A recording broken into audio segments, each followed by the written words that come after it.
Hello बच्चों, चलिए प्रश्न को पढ़ते हैं। तो यहाँ पर बच्चों लिखा है कि आधार क्षेत्रफल a है तथा ऊंचाई h के एक कार्क का बेलनाकार टुकड़ा है जो रोएल घनत्व के किसी द्रव में तैर रहा है। तो कार्क को थोड़ा नीचे दबाकर स्वतंत्र छोड़ देते हैं। तो यह दर्शाइए कि कार्क ऊपर नीचे सरल आवर्त दोलन करता है बच्चों, जिसका आवर्त काल t बराबर इस प्रकार से है बच्चों।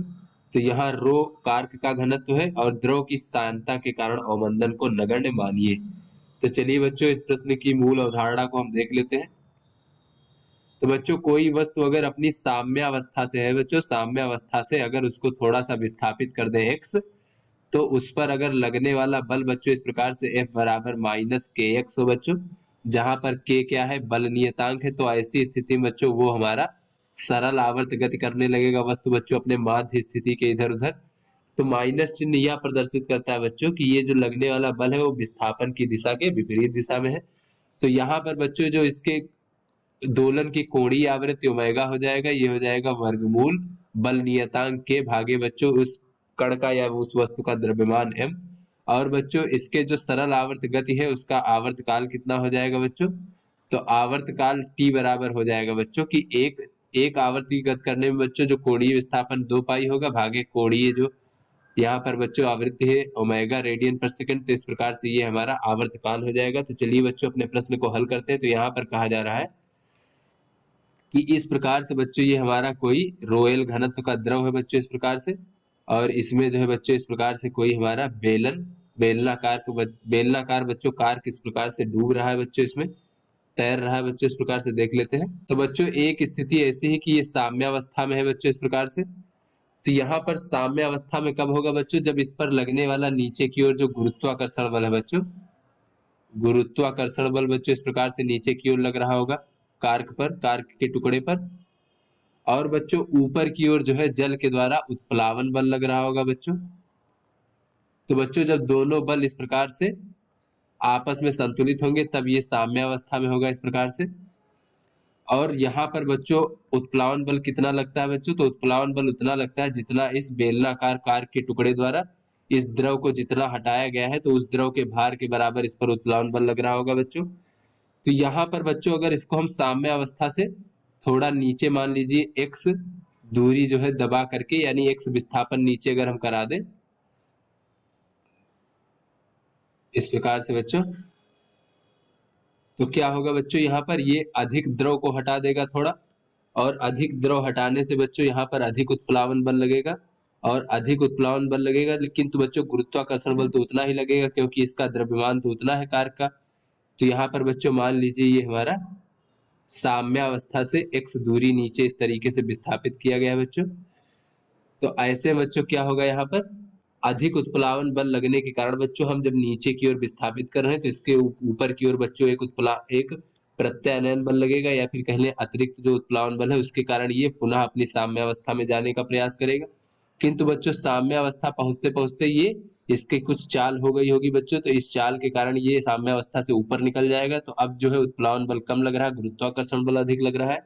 तो बच्चों को अधिक गुरुत्वाकर्षण बल कारण वह पुनः नीचे की ओर आएगा। इस प्रकार से बच्चों ऊपर नीचे अपनी साम्यावस्था के इधर उधर जो है बच्चों ये सरल आवर्त गति करेगा। चलिए बच्चों यहाँ पर देख लेते हैं कि जब हम x दूरी जो है नीचे की ओर विस्थापित कर देते हैं तब बच्चों इस पर कितना अतिरिक्त उत्प्लावन बल लगेगा।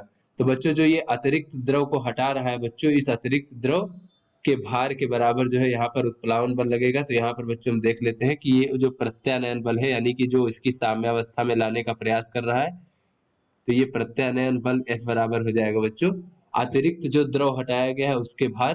तो उसका भार कितना हो जाएगा बच्चों यहाँ पर, तो द्रव्यमान ये हो जाएगा भार बराबर द्रव्यमान गुणे गुरुत्वीय त्वरण जी बच्चों।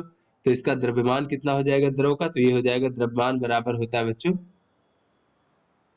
द्रव्यमान गुण बराबर होता है बच्चों घनत्व गुणे आयतन। यहाँ पर हम बच्चों देख लेते हैं द्रव्यमान बराबर घनत्व गुणे आयतन, घनत्व गुणे आयतन। और यहाँ पर बच्चों ये हो जाएगा ये प्रत्यानयन बराबर अतिरिक्त हटाए गए द्रव का द्रव्यमान गुणे गुरुत्वीय त्वरण, हटाए गए द्रव का द्रव्यमान और गुणे बच्चों गुरुत्वीय त्वरण जी। तो इस प्रकार से देखें तो ये बराबर हो जाएगा, अगर द्रव्यमान की बात करें तो हो जाएगा घनत्व गुणे आयतन, और द्रव का घनत्व रोएल दिया गया है, और आयतन कितना हो जाएगा बच्चों, तो यहाँ पर जो ये x अगर नीचे ले जाया जाएगा तो आयतन हो जाएगा इसका अनुप्रस्थ काट का क्षेत्रफल बच्चों, यानी आधार का क्षेत्रफल गुणे x। तो ये क्षेत्रफल हमें बेलन का दिया गया है a, तो ये हो जाएगा a गुणे x, a गुणे x। तो ये बच्चों हमारा द्रव्यमान हो गया। अब गुणे बच्चों ये g इस प्रकार से हो जाएगा, तो ये हमारा बच्चों प्रत्यानयन बल हो जाएगा। तो यहाँ पर बच्चों ये इस प्रकार से ऋणात्मक होगा, क्योंकि बच्चों ये x की विपरीत दिशा में लग रहा है बच्चों। अगर इसको नीचे विस्थापित किया जा रहा है नीचे की ओर, तो ये बल ऊपर की ओर लग रहा है। तो यहाँ से बच्चों देखें तो F बराबर हो जाएगा माइनस का रो एल, और बच्चों ये हो जाएगा a, और ये g और x। तो बच्चों ये F बराबर माइनस के एक्स से तुलना करने पर बच्चों यहाँ पर बच्चों ये हमारा नियतांक है, रोयल ए और जी नियतांक है, तो तुलना करने पर हमें बल नियतांक इस प्रकार से प्राप्त हो जाएगा के बराबर। और बच्चों ये F बराबर माइनस के एक्स की तरह दिख रहा है लगने वाला बल, यानी कि ये सरल आवर्त दोलन करेगा। तो के बराबर हमें यहाँ पर प्राप्त हो जाएगा रोयल ए जी इस प्रकार से। तो यहाँ से बच्चों अगर हम कार्क का द्रव्यमान देखें बच्चों, जो हमारा सरल आवर्त गति कर रहा है, कार्क कर रहा है, तो कार्क का द्रव्यमान कितना हो जाएगा, तो पुनः बच्चों द्रव्यमान स्मॉल m मान लेते हैं, ये हो जाएगा घनत्व गुणे आयतन बच्चों इस प्रकार से।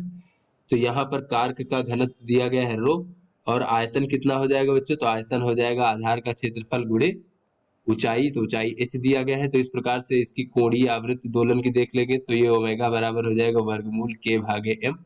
तो ये हो जाएगा वर्गमूल k का मान बच्चों हमने ज्ञात किया है रोयल ए जी, तो ये हो जाएगा रो एल ए जी, और भागे बच्चों ये हो जाएगा रो ए एच। तो a से a कट जाएगा बच्चों, तो ये हो जाएगा वर्गमूल रो एल जी भागे बच्चों रो एच। तो यहाँ से बच्चों इसके जो दोलन का आवर्तकाल है बच्चों वो देख लेते हैं। तो आवर्तकाल t बराबर हो जाएगा 2 पाई भागे ओमेगा, तो ये हो जाएगा 2 पाई वर्गमूल रो एच भागे रो एल जी इस प्रकार से। तो चलिए बच्चों यहाँ पर देखें, तो यही बच्चों हमें यहाँ पर दिखाना था, जो ये हमारा सिद्ध हो गया। ये बच्चों एल लिखा है इस प्रकार से। तो आशा करते हैं बच्चों ये आपको समझ में आ गया होगा। धन्यवाद।